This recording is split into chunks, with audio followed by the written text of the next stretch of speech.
Great. Thank you very much indeed, yeah. So in the next few minutes, Sue and I really want to describe the reason the INRG exists, what it's achieved in the past, but I think particularly excitingly and importantly, what it has potential for the future. So really those areas.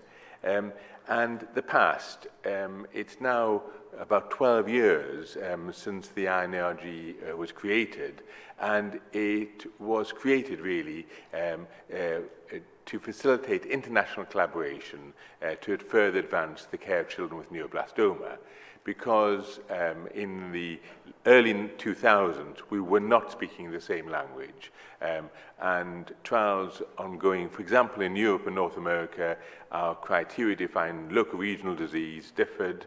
In CERPEN, we used surgical risk factors, MIC-N status, and age. And COG looked at age, INS stage, MIC-N status, and histology. And histology was something that in CERPEN we weren't really involved with at that stage. So at that moment, international collaboration was less, and also it wasn't possible to directly compare risk-based clinical trial results conducted in Europe and North America. Following sort of initial discussions at the ANR in Genoa, facilitated definitely extensively by Bruno De Bernardi, we then had a meeting in Whistler, a very positive meeting in Whistler, sponsored by the Forbeck Foundation, where the INRG task force was created. And we had 52 investigators there from North America, Europe, Japan, and Australia.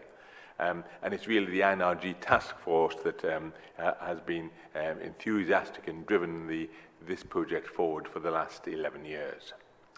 So the goals of the INRG task force have been essentially the same over the last decade, but we've refined them more. And the first aim was to develop a consensus approach to risk-based treatment of neuroblastoma that would enable direct comparisons of clinical trials in Europe, North America, Asia, and Australia.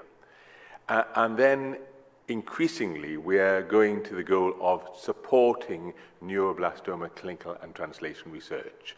So really to provide the tools that will enable you, the researchers, to conduct trials that will improve understanding of pathogenesis and importantly develop better and more effective treatments.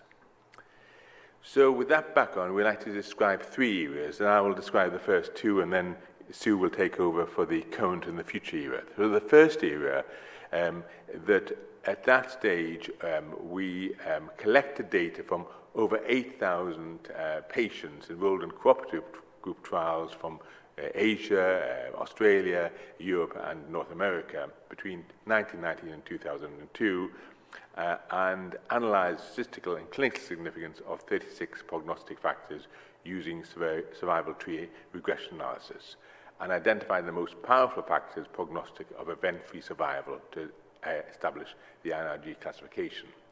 When I say we, it's not really we, but it's Wendy London drove this process incredibly. So the INRG owes a lot to Wendy's continual enthusiasm, and equally enthusiastic today as she was in 2004. So this beautiful statistical work we owe to Wendy, and basically from the first era we have a number of outputs.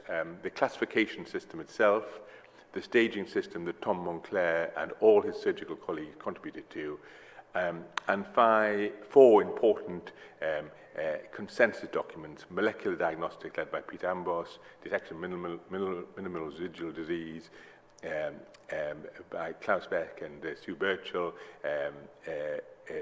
evaluations for MIB disease led by Kate Mathey, and imaging and staging guidelines, Hervé Bousset, which has continued to evolve.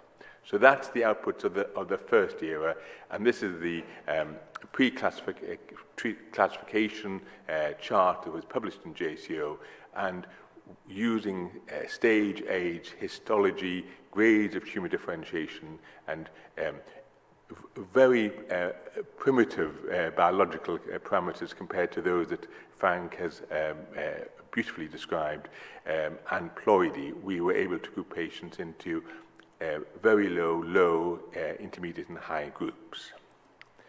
And this had a number of clinical impacts, and just to give two examples of these, the first was a 14-month-old infant with stage M neuroblastoma, MICA non-amplified, and prior to INRG classified as high risk, and with consequent more intensive treatment after INRG classified as low risk. And then a patient with localized neuroblastoma, differentiating histology and no loss of 11q, pre-high INRG classified as intermediate risk, and after INRG classified as low risk. And obviously less, we appreciated the importance of histology. So going now on to the second era, and the second era really was an era where we have used data mining studies. So the INRG task force recognized the value of the large cohort data, and there are a number of seminal studies carried out which wouldn't have been possible even with the very large cooperative groups. Steve Dubois' study looking at lung metastasis, Robach et al. Study, and Maya Beck's looking at localized MICA amplification, adolescent patients, E.L. Mosse, and patients with stage 4N neuroblastoma, neuroblastoma that metastasized only to the lymph node, by Daniel Morganson. And in summary, 27 applications have been received, 16 published manuscripts, 1 in press, 1 submitted, 3 presentations at ANR 2 years ago, and 2 presentations, 1 this afternoon, and we've just heard Mark Appelmans this morning. And examples of this, Gudrun's work that has shown the importance of segmental chromosome aberrations, an 8-month-old baby with symptoms but with segmental, no symptoms but with segmental chromosomal aberrations. Prior to the INRG project, the infant would not have had any chemotherapy, but after the INRG, the patient received 4 courses of chemotherapy. Daniel Morganson's work on 4N neuroblastoma, metastasis only to the lymph nodes, this patient would be considered very high risk beforehand, multimodality therapy. Here, the work described in the manuscript indicates that treatment intensification may not be necessary. So definitely the data mining project, 27 applications received, 26 projects and publications. The other major step in the second phase or second era of the INRG is the increase in data. So as of March 2016, that there's data over 17,938 patients compared to the 8,800. So over doubling the amount of data. COG have added new patient data every 6 months, increasing data on event-free survival on existing patients, increasing data on second malignancies. CFN, 2 big studies, infant and resectable, have been added, and GPOH about a week ago added further follow-up data and new patient data. So there's more clinical data. And that this has all really been based on clinical data to date. A lot of it is clinical age and histology. So really, we've got to move now towards including the more recently identified genomic biomarkers that are not included. Even chromosomal aberration pattern wasn't initially. And therefore, the goal is to really develop an INRG classification system with integrated, highly prognostic genomic and molecular biomarkers. And so we can do prospective studies that ensure adequate human material is available for prospective comprehensive genetic analysis, identify the genomic classifiers to provide prognostic in prospective clinical studies, and try and get more value out of the retrospective studies. And that one particular area that is of great value is linking clinical data for genomic data. And just to give an example, that in the INRG database, as we've heard this morning, there's target data, GWAS data, and geodata on 2 of the CFN studies. And I think it's when we have corresponding clinical and genomic data that is particularly valuable. And this example is here from the infant CFN study.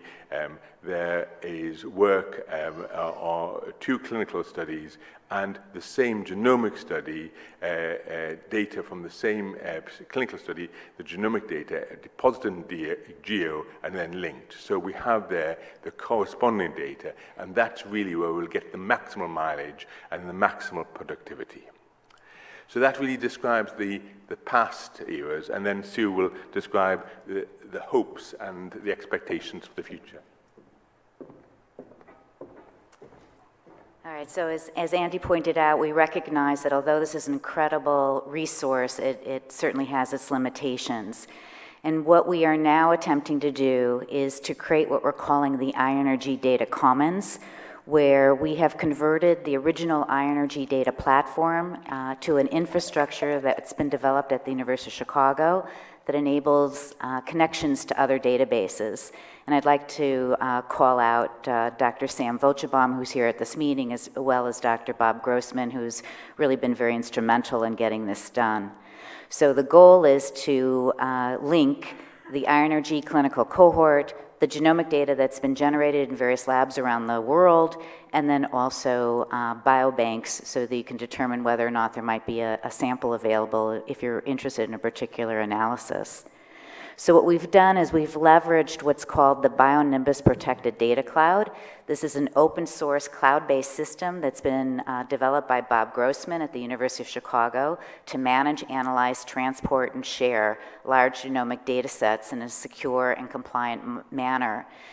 And Bob is actually working with the NIH, and this is, he is in charge of the Genomic Data Commons, and which houses in a cloud all the genomic data that are generated from NIH-sponsored studies. And so we're just leveraging this system that he's already built.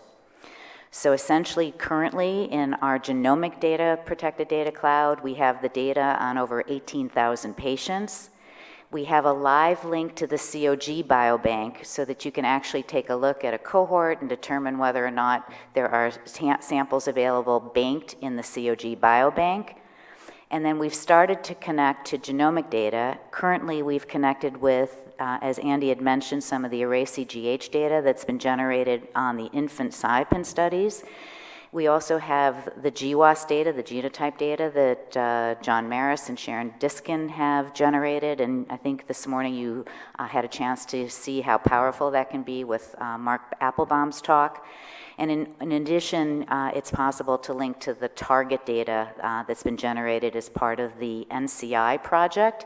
However, to link to the target data, you do need dbGaP credentials, so you'll need to go to the dbGaP site to get those credentials. So I wanted to show you a little bit of what this looks like and where we're at today. This is our homepage, inrgdb.org. This is open to the public, and there's a cohort discovery tool that you can link on, and you can identify how many patients, for instance, this just gives you numbers, have NMIC amplified stage 4 disease that are less than 18 months of age. So if you go into the cohort right now, this again was as of March, you can see that we had 17,938 patients in the database. 13,000 of them were from COG, and you can see the other pieces of the pie that were contributed by Japan, SciPen, and Germany. And then you can see here on the left-hand panel how you can select whatever particular variable that you want. You can just go up and down and identify the variable that you want to discover. So the next test is to utilize tools within the Bionimbus Protected Cloud to connect and analyze data. So once you've made your cohort discovery, you then want to go ahead and analyze the data, and the beauty is that the analysis can be done within the cloud, the protected data cloud, so you don't have to download petabytes of data. And we are in the process of building new tools and visualization tools, as well as if you happen to have bioinformatic credentials, you can go in the back end and utilize your own tools and just use the raw data and analyze it as you wish. So I'm going to give you an example of some of the visualization tools because I'm not a bioinformaticist.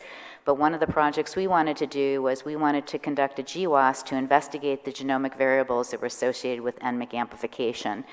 Sharon Diskin mentioned this project earlier this morning.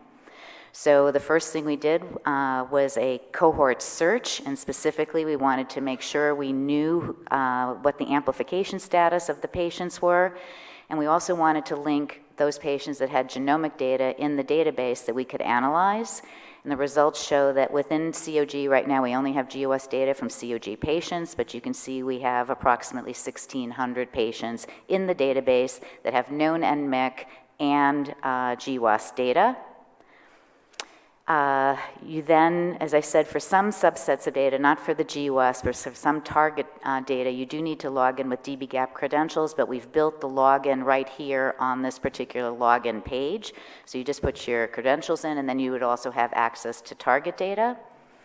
We also have a number of different hoops that you have to go through just to make sure that we know that you're adherent to local, federal, and international data sharing standards. We have a very active governance committee that has been very active in making sure that we meet all the privacy and HIPAA as well as European standards. And then you then can go ahead and connect and analyze your data sets. So the first thing we did was took our clinical variables, we took our genotype variables, link them, and right here there's a little tab that you can press to say do a GWAS analysis. And then right on the screen, this is the Manhattan plot that is generated, and you can see it right on the screen.